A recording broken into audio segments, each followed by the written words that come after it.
Vamos a comenzar con nuestro culto que corresponde a este primer tiempo de Navidad. Después de Navidad viene esta temporada de Navidad que va a ser breve porque luego ya comenzamos con la temporada de Epifanía. Vamos a, como siempre, darles a ustedes el saludo y la fuerza y el poder y la paz que trae en nuestras vidas la palabra de Dios. Y como sínodo confesional luterano, proclamamos el mensaje del Evangelio en Cristo crucificado. El tema del sermón de hoy día nos dice: por Cristo ya no somos esclavos del pecado, sino hijos de Dios, ya que por la ley reconocemos nuestros pecados y tenemos condenación, y es el Espíritu Santo el que nos permite clamar a nuestro Padre y reconocer a Cristo.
La segunda lectura la encontramos en la epístola a los Gálatas, capítulo 4, versículos del 4 al 7.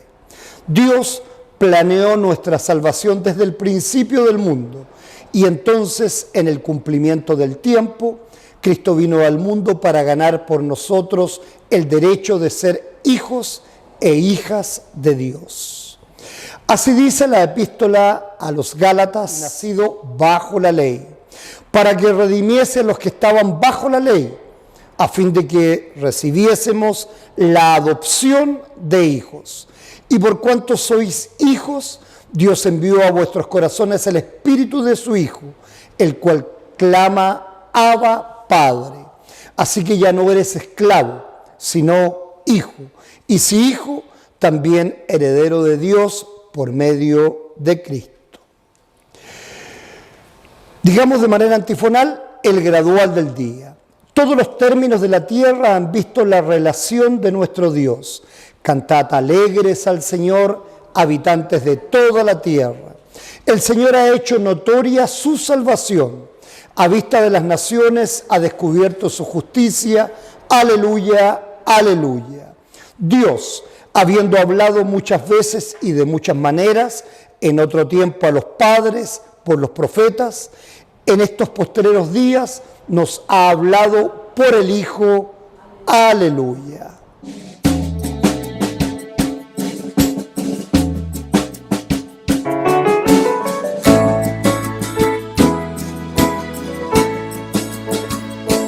Gloria sea a nuestro Padre, gloria sea Jesucristo. Gloria sea el Espíritu Santo, es ahora y para siempre. Amén.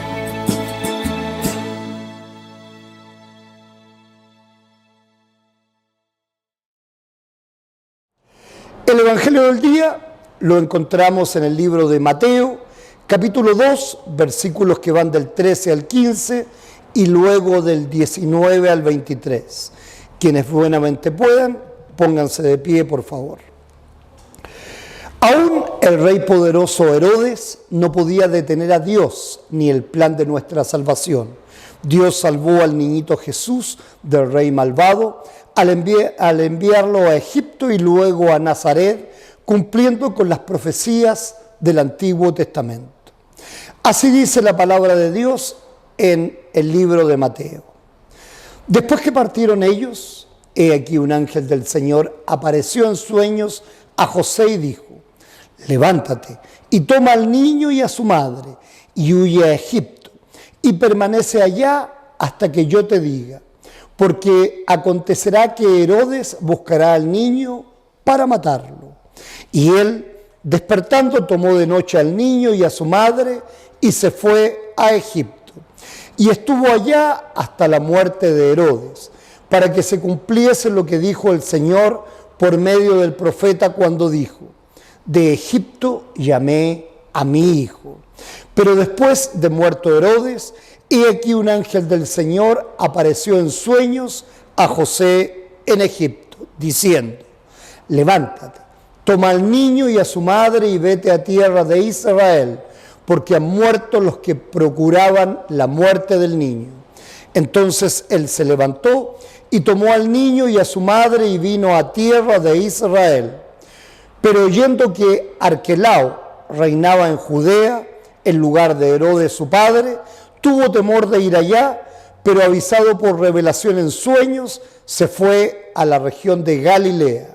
Y vino y habitó en la ciudad que se llama Nazaret, para que se cumpliese lo que fue dicho por los profetas, que habría de ser llamado Nazareno. Esto es palabra de Dios, hermanos. Alabanza sea a ti, oh Cristo. Oremos.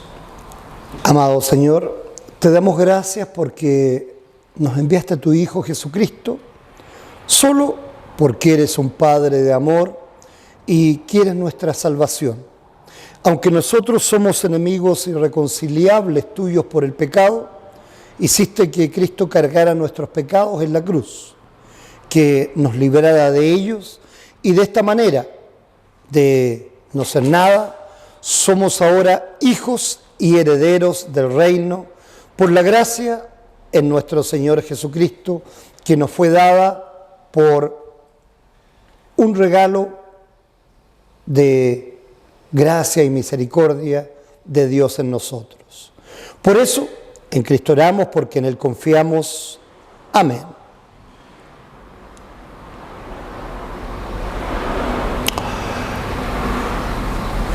Como cada semana les pido que pongamos nuestra mente, nuestro corazón y nuestro espíritu en el tema del sermón que nos dice: por Cristo ya no somos esclavos del pecado, sino hijos de Dios.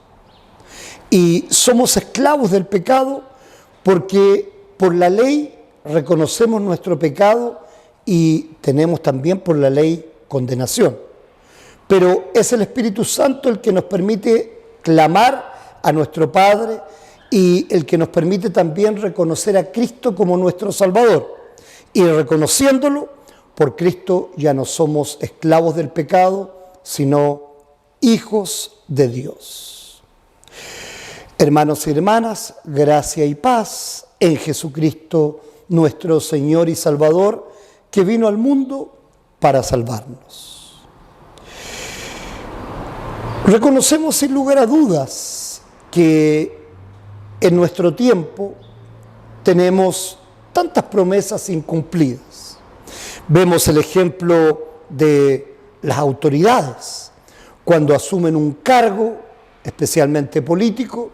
Son tantas las promesas que hacen, y sean del partido que sean, eso no tiene importancia, sino que quizá con muy buenas intenciones tratan de hacer las cosas lo mejor posible, pero al cabo del tiempo es una tónica que personas están inconformes, personas no están contentas con la actuación y con el resultado, y aún menos con el incumplimiento de las promesas hechas por los seres humanos. De esta manera, vemos que nosotros como seres humanos somos perceptible siempre al error. Lo más probable es que aún de buena intención nos comprometamos a algo, pero muchas veces no lo podemos cumplir. Sin embargo, en Números 23:19, Dios no es hombre para que no mienta, nos dice la palabra, ni hijo de hombre para que se arrepienta. Él dijo y lo hará, habló y lo ejecutará. Es la manera en que Dios tiene de hacer las cosas. Él cumple todas sus promesas, como leemos hoy día en la epístola a los Gálatas. Pero cuando vino el cumplimiento del tiempo, es decir, en un lugar humano y en un tiempo humano, Dios envió a su Hijo, nacido de mujer y nacido también bajo la ley. Entonces, Cristo es hijo de Dios e hijo de una mujer, María, para que en carne y sangre fuera igual a nosotros, pero para que también tuviera el poder de Dios como lo tiene nuestro Padre Celestial. Es su misma esencia y creemos, según nos dice la Escritura, que Él es perfecto Dios, es exactamente igual a Dios y también es el hombre perfecto, el Hijo del Hombre, es decir, el único hombre que podría y llegó a cumplir toda la ley de Dios para favorecernos. ¿Y por qué hizo esto nuestro Dios Todopoderoso? Que perfectamente podría vernos y como pecadores, tal como lo hizo en el tiempo del diluvio, borrar a toda la creación, excepto a 8 personas que permitió que se subieran a un arca junto con diferentes especies de animales para que se mantuviera entonces toda su creación. ¿Por qué no nos borra de la tierra? Encontramos en Juan 3:16 la razón que nos dice: porque de tal manera amó Dios al mundo que ha dado a su Hijo unigénito, para que todo aquel que en Él cree no se pierda, mas tenga vida eterna. Creo que la única manera que podemos encontrar este amor, visualizarlo quizá aún velado, este amor tan grande e infinito, el amor inefable, que no tiene palabras, que tiene Dios por nosotros, seguramente es el amor de una madre a su hijo o a su hija. Sin lugar a dudas, ese es el amor más perfecto que podemos encontrar en la tierra, porque las madres quieren lo mejor para sus hijos e hijas, dan todo, incluso muchas veces dejan de comer para que sus hijas e hijos tengan algo para echarse a la boca, se preocupan de ellos 100% y están toda su vida, aún cuando ya somos mayorcitos, preocupados de nosotros y de nuestro bienestar.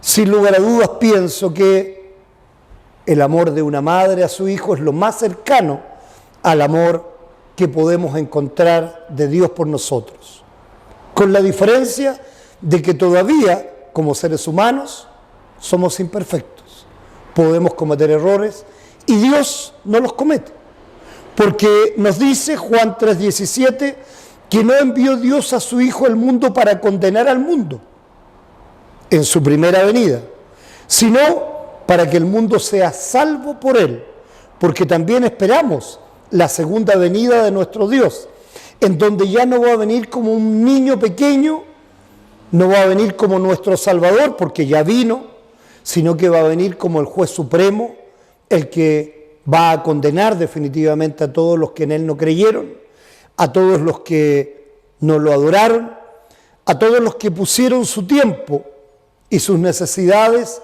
en otras cosas menos importantes y se olvidaron de su palabra. No están para escucharla, no están para creerla.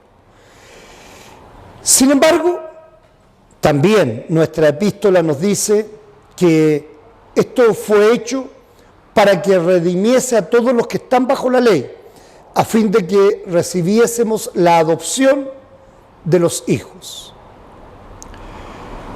Gálatas 3:10 nos dice también: porque todos los que dependen de las obras de la ley están bajo maldición, pues está escrito: maldito todo aquel que no permaneciere en todas las cosas escritas en el libro de la ley para hacerlas, y que por la ley ninguno se justificará para con Dios, y es evidente, porque solamente el justo por fe vivirá. Tenemos la ley. La ley tiene 3 usos. Primero, la ley es freno. Esto es lo que nos enseña la palabra de Dios. Es decir, a todos los seres les da Dios una conciencia. A algunos más luminosa, a otros lamentablemente más opaca. Y esta conciencia permite ver lo que es bueno y diferenciarlo de lo que es malo. Muchas veces, y lamentablemente, las personas empiezan a pasar más allá en esta conciencia, empiezan a hacer más cosas de maldad y toman la maldad como cotidianeidad en su vida, algo cotidiano, algo que es normal. Y empiezan entonces desde la conciencia y lamentablemente a ser cada vez más malos. Esto no es lo que Dios quiere, pero el pecado está en nosotros y es nuestra elección. Somos libres de decidir. Cada vez que tenemos por delante una decisión, si vemos que esa decisión es para lo malo, podemos decir: no quiero hacerlo. Es como muchas veces cuando, y como dice el dicho, si no tienes nada bueno que decir, mejor calla, ¿verdad? Tal vez cuando no tenemos nada bueno que decir, por ejemplo, por alguien, mejor nos quedamos callados. Pero muchas veces es difícil refrenar nuestra lengua y preferimos decir cosas malas. Entonces tenemos que ser conscientes de que la ley nos hace freno, nos dice: esto no está bien, no debo hacerlo, no debe ser constante, debo olvidarme de lo malo que pasó, porque si no, mi conciencia empieza a entenebrecerse, empieza también a oscurecerse algo dentro de mí. Si constantemente estoy recordando lo malo que alguien me ha hecho, pensémoslo de una manera muy simple.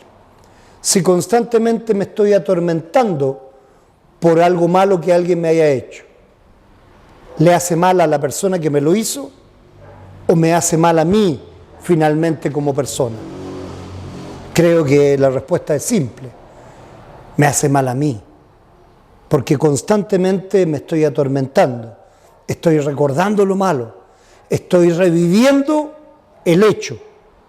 Cuando, si Dios dice incluso que Él es capaz de olvidarse de nuestros pecados y no recordarlos nunca más, ¿por qué nosotros no podemos olvidarnos incluso de lo malo que hacemos nosotros, si Dios nos ha perdonado, o más aún, perdonar a nuestro hermano que nos ha hecho algo malo? Y de esta manera entonces usar la ley como freno, es decir, no pecar porque nos damos cuenta que es algo malo, quizá con la simple palabra negativa que sale de nuestra boca, y aún mucho más, por cierto. La ley también es espejo, es decir, a todos, incluso a los cristianos, nos sirve para reflejarnos a todos y para darnos cuenta que con tanta facilidad hacemos cosas que no son buenas. Y de esta manera nos hace llevar una vida de arrepentimiento, que es lo que Dios quiere de nosotros. No una vida de soberbia en la cual digamos: no, en realidad yo no soy tan malo, yo soy mejor que el otro. Todos somos iguales ante Dios, porque la palabra de Dios nos dice que en Romanos 7:7, ¿qué diremos pues? ¿La ley es pecado? En ninguna manera. Pero yo no conocí el pecado sino por la ley, porque tampoco conociera la codicia si la ley dijera no codiciarás. Es importante entonces que el pecado, como nos dice Romanos 7:8, tomando ocasión en el mandamiento, produjo en mí toda codicia, porque sin la ley el pecado está muerto. Es como lo que pasa en el huerto del Edén. Si nosotros pensamos con lógica, decimos, qué buena vida tenía Adán y Eva. Tenían todo a su mano. No tenían que trabajar por la comida. No tenían ningún animal que les fuera a hacer daño porque todos estaban sujetos, estaban sometidos a ellos. Tenían todo. Y Dios les dijo, no tomarás del fruto del bien y el mal. Esto es lo único que no tomes. Tienes todo lo demás. Y sin embargo, cayeron. Sin embargo, desobedecieron. Sin embargo, codiciaron algo que no era permitido teniendo todo. Lo vemos también en la historia con el rey David, que tenía, Dios le había dado todo, lo había sacado de ser un pastor de ovejas, hasta llegar a ser rey de Israel. Tenía mujeres, tenía palacios, tenía riquezas, y ve por allí en un techo a Betsabé, la esposa de Urías, uno de sus soldados, y de los soldados buenos que tenía el rey David, y produce un incesto, tiene un hijo con ella, y todavía cuando sabe que está embarazada, llama a Urías para que tenga relaciones con ella para ocultar su pecado. Urías todavía, viendo que todos sus compañeros estaban en el frente de batalla, ni siquiera quiso entrar a la casa porque encontraba que si ninguno de sus compañeros podía dormir en una cama decente, ¿por qué él tenía que hacerlo? Y acampó fuera de Israel. Y entonces David no pudo consumar su mentira. Además, y finalmente, peor aún, mandó a Urías al frente de batalla para que lo mataran. Mandó a sus generales que lo pusieran ahí, en la primera línea. Y Urías fue muerto.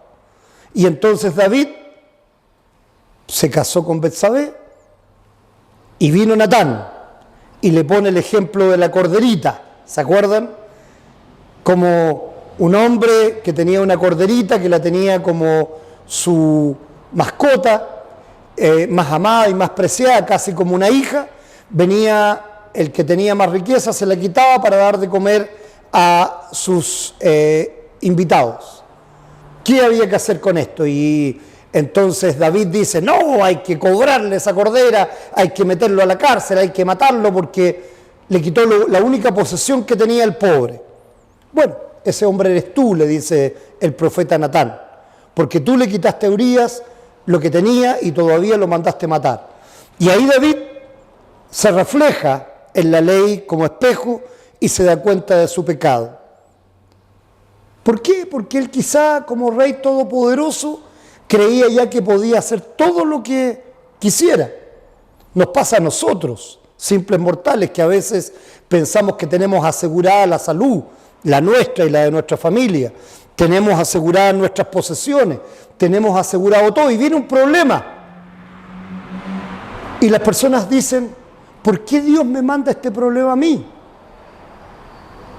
Y la pregunta podría ser, ¿y por qué no?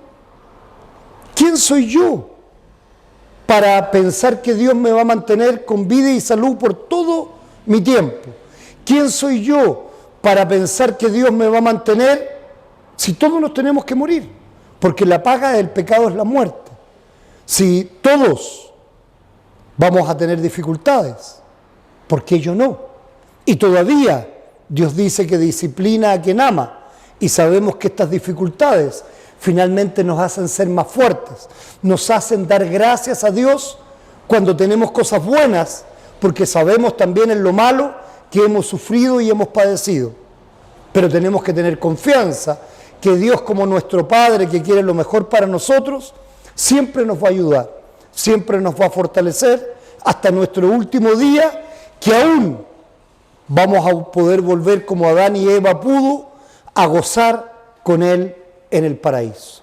Aún cuando tengamos enfermedad y cuando tengamos la muerte, Si tenemos confianza en Dios, vamos a poder gozar de lo mejor.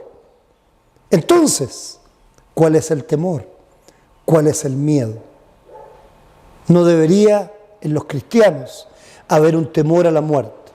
No debería en los cristianos haber un temor a la enfermedad, sino que en los cristianos tiene que haber oración, dando gracias y suplicando a Dios por lo bueno. En los cristianos tiene que haber conformidad, porque sabemos que Dios quiere lo mejor para nosotros. Y Él nunca nos va a dar algo que nos sobrepase, sino que siempre nos va a dar lo bueno, lo que nos haga crecer, lo que nos fortalezca y lo que nos permita seguir adelante. Por eso, en tiempo y lugar, es que Él nos manda a su Hijo para que Él nos libre de todo lo malo. Nos dice Gálatas 24, de manera que la ley ha sido nuestro ayo para llevarnos a Cristo, a fin de que fuésemos justificados por la fe. Pero venida la fe, ya no estamos bajo ayo, pues todos sois hijos de Dios por fe en Cristo Jesús. Vemos que no podemos librarnos del pecado. Y Dios nos manda a su Hijo para librarnos del pecado. Él cargó nuestro pecado. Él tuvo vida y Él era la vida. Y Él nos da vida porque Él nos quitó nuestros pecados, nuestras transgresiones, para que nosotros solo por fe en Él pudiéramos también tener vida eterna. Mandó a su Hijo para que redimiese a los que estaban bajo la ley, a fin de que recibiéramos la adopción como hijos. Ahora pues, nos dice Romanos 8:1, ninguna condenación hay para los que están en Cristo Jesús, los que andan conforme a la carne, sino conforme al Espíritu. Porque la ley del Espíritu de vida en Cristo Jesús me ha librado de la ley del pecado y de la muerte. Los cristianos ya no estamos sometidos a la ley de la carne, estamos sometidos a la ley del Espíritu. Y la ley del Espíritu es la ley del amor, el mismo amor, ese amor ágape que Dios demostró por nosotros. ¿De qué manera? Como nos dice Efesios 2:8, porque por gracia sois salvos por medio de la fe, y esto no es de vosotros, pues es don de Dios, no por obras, para que nadie se gloríe. Cristo no me salva porque ve algo bueno en mí. Cristo no me salva porque yo soy especial. Cristo me salva por amor a un malvado pecador como yo, y por ese amor tan grande e infinito, en vez de destruirme, me permite llegar solo por fe en Él a vida eterna. Y esa fe nos hace hijos de Dios en los cuales Dios envió en nuestros corazones el Espíritu de su Hijo, el cual clama, Abba, Padre. Cuando Cristo Jesús, después de 40 días de estar en la tierra, después de su resurrección, se eleva al cielo, a los 50 días en Pentecostés, 10 días después, procedente del Padre y del Hijo, llega el Consolador. Así nos dice la palabra de Dios. Llega el Espíritu Santo de Dios, ese Espíritu que desde el momento del bautismo mora en nosotros. Ese Espíritu que nos hace ser hijos de Dios, nos permite entonces, viviendo en nuestros corazones, arrepentirnos de nuestros pecados. Y nos dice Romanos 8:14, porque todos los que son guiados por el Espíritu de Dios, estos son hijos de Dios, pues no habéis recibido el espíritu de esclavitud para estar otra vez en temor, sino que habéis recibido el espíritu de adopción, por el cual clamamos, Abba, Padre. Espíritu mismo que da testimonio de nuestro espíritu de que somos hijos de Dios. Es decir, el Espíritu habla por nosotros directamente a Dios, aún arrepintiéndose de los pecados que nosotros tal vez como pecadores no consideremos que son pecados. Es como, y para que ustedes entiendan, ¿Cómo yo diferencio algo salado de algo dulce? Porque lo he comido, ¿verdad? Porque me doy cuenta de la diferencia. Pero algo que es dulce y algo que es más dulce, todavía por la diferencia. Cuando una persona está en pecado, muchas veces no se da cuenta, como David, que está cometiendo pecado, sino que es el Espíritu Santo que mora en nosotros, el que mueve nuestras conciencias y nos dice, hay que arrepentirse de esto. Tal vez pensemos, no, si yo digo unas palabras malas contra alguien, eso no es pecado. Pero es como algo más dulce con menos dulce, o más salado que menos salado. Pero sí, al final, es dulce o es salado.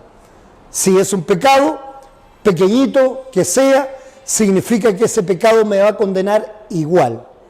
Por eso el Espíritu Santo es tan importante en nuestras vidas.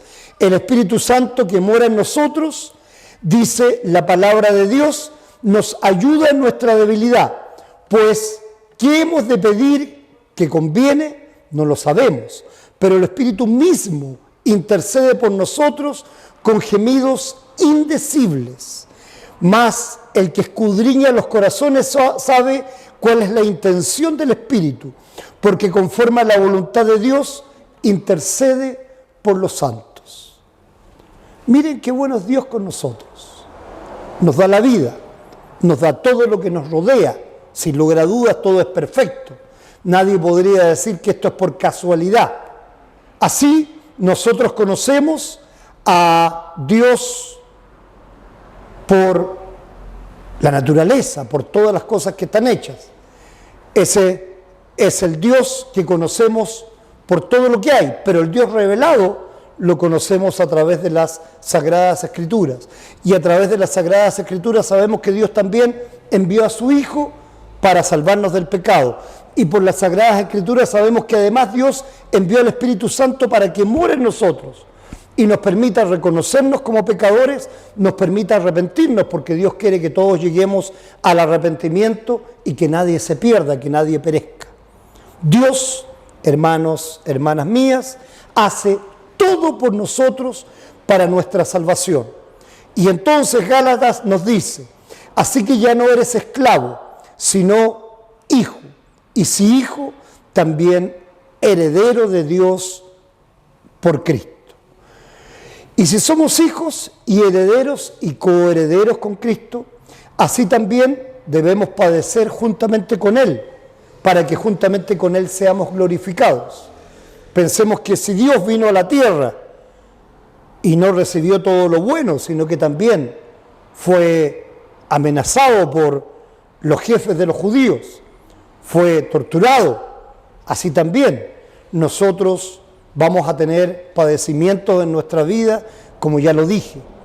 No se trata que todo va a ser bueno, pero la palabra nos dice, pues tengo por cierto que las aflicciones del tiempo presente no son comparables con la gloria venidera que en nosotros ha de manifestarse. Y aquí quiero hacer una pequeña aplicación. Muchas veces en el año viejo, en los últimos días, en las últimas horas, nosotros meditamos un poco de lo que ha sido el año. Podemos ver en nuestras conciencias si realmente hemos hecho cosas de bien o también hemos hecho algunas cosas de mal por las cuales debemos arrepentirnos. Y es bueno arrepentirse, es lo que Dios quiere de nosotros. Él quiere que doblemos nuestra rodilla en el nombre del único nombre que es Jesucristo hombre y que nos arrepintamos ante Él y no ante ningún humano. De esta manera, a final de año, es un buen momento para evaluarnos, para ver en nuestras conciencias. Y en el año nuevo, sin lugar a dudas, pensar y decir, de la experiencia que he tomado en este año con mis equivocaciones, con mis errores y también con las cosas buenas, voy a tomar entonces nuevas decisiones que basadas en esta experiencia que he tomado de las malas decisiones, me va a permitir tomar buenas decisiones. Y de esta manera, pensando sobre todo ahora en el tercer aspecto de la ley, hablamos que la ley era un freno, que la ley era un espejo, pero también la ley es una guía para los cristianos. Lo que dicen los mandamientos es lo que nosotros no queremos hacer y no lo hacemos. ¿Y por qué no lo hacemos? Porque sabemos que Dios nos ama y ese mismo amor queremos entregarlo a otros. El cristiano debe pensar y usar la ley como guía para que con la seguridad de que ya hemos cometido errores, hemos hecho malas cosas, con la experiencia y con el aprendizaje podamos tomar mejores decisiones. Lamento comunicarles que a pesar de que nos equivoquemos muchas veces, siempre vamos a tener la oportunidad de equivocarnos con algo nuevo. Siempre vamos a tener la oportunidad de caer en algo que no sabemos. Pero el Espíritu Santo mora en nosotros. El Espíritu Santo gime a Dios para que nos perdone y gime por nuestros pecados. Así también nosotros vivamos una vida de arrepentimiento y de contrición, pensando en que Dios hace todo por nosotros. Que Dios, por Cristo, ya no nos hace esclavos del pecado, sino nos hace hijos de Dios. Y a pesar de que por la ley nos permite reconocer nuestros pecados y por eso tenemos condenación, gracias a la ley también tenemos salvación, porque no queremos hacer lo malo, sino que queremos hacer lo bueno usando la ley como guía. Y damos gracias a Dios, porque el Espíritu Santo que mora en nosotros nos permite clamar a nuestro Padre y reconocer a Cristo, para que por Cristo ya no seamos nunca más esclavos del pecado, sino que ahora tengamos la seguridad de ser hechos hijos de Dios y gozar de la vida eterna. Oremos, hermanos. Amado Señor, permítenos ser un ejemplo de tu amor para otros. Permítenos dar tu amor a otros para que otros también entiendan que la única manera de vivir buenamente en este mundo es en amor. Si deseamos lo mejor para el otro y el otro desea lo mejor para mí, vamos a tener lo mejor. De esta manera podemos vivir una vida buena, una vida en la palabra de Dios y una vida que, por fe en Cristo, nos lleve a vida eterna, en la cual queremos gozar como hijos y coherederos del reino, en la gloria de Dios Padre, orando en el nombre de nuestro Señor Jesucristo. Amén. Y la paz de Dios, que sobrepasa todo entendimiento, guarde vuestros corazones y vuestros pensamientos en Cristo Jesús y los guarde para vida eterna, esperando siempre su venida. Amén. Oremos dando gracias por la gracia y misericordia de Dios en todas nuestras oraciones sobre tantos hermanos y hermanas que ya están restablecidos, libres de COVID y otras dolencias y que hoy gozan en sus hogares del amor de sus familias y la paz de Jesucristo. Oramos por el restablecimiento de nuestras hermanas en Santiago, Virginia Alcolado y Margarita Riveros, y nuestras hermanas en Linares, María Hernández y Carmen. Dios permita en nuestra buena voluntad su mejoría y paz espiritual. Oramos por Félix Plaza, el cual con mucha alegría ayer me mostró que por primera vez sus exámenes de cáncer ya van en remisión. También por Luz Helena Flores Díaz en Australia, por Pedro Soto, por Ana Balboa, madre de Luciano de Linares, por Patricia Sánchez Fuentes y Romina Gutiérrez, hermana de Sergio, todos afectados de cáncer y en quimioterapia.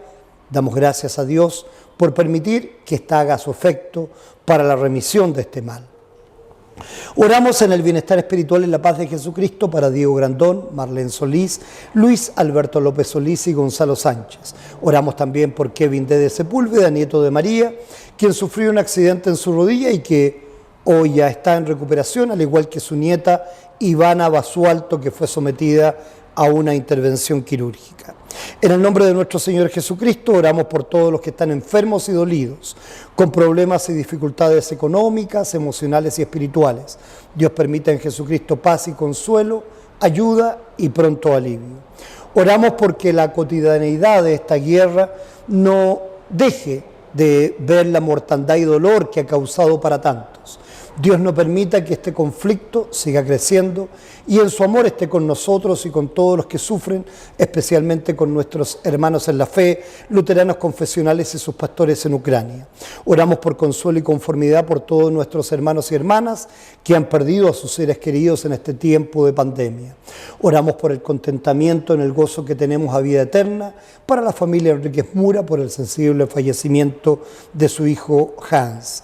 Oramos por todos los matrimonios cristianos para que Dios los guíe en amor uno hacia el otro, como Cristo amó a su iglesia y se entregó por ella en gracia y misericordia, especialmente por los matrimonios de Cristian y Karen y de Ángel y Marilyn, y también por el matrimonio que recién casamos hace un par de semanas, Matías y Luisa.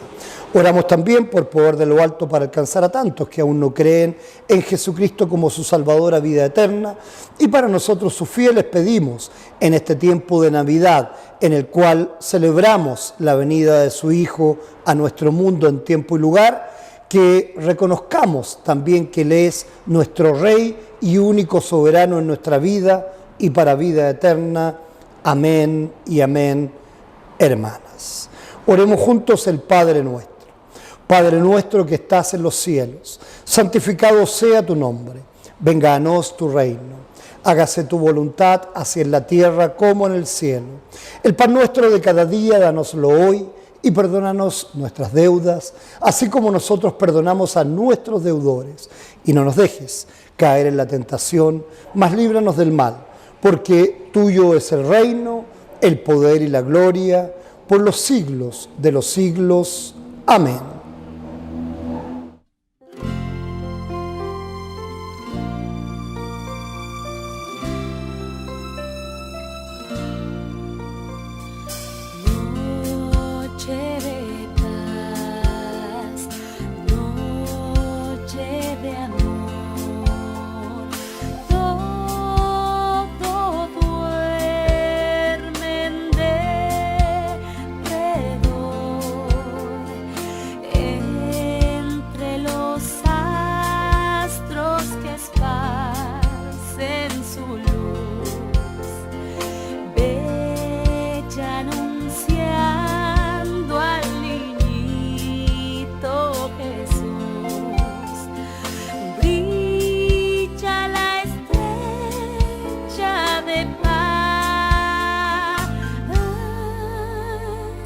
Brilla la estrella de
Señor te bendiga,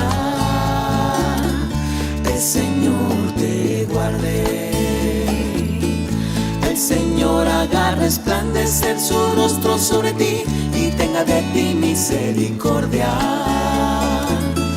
El Señor vuelva su rostro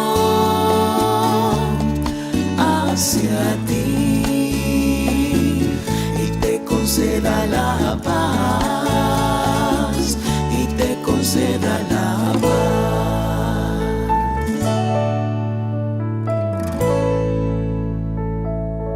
El Señor te bendiga,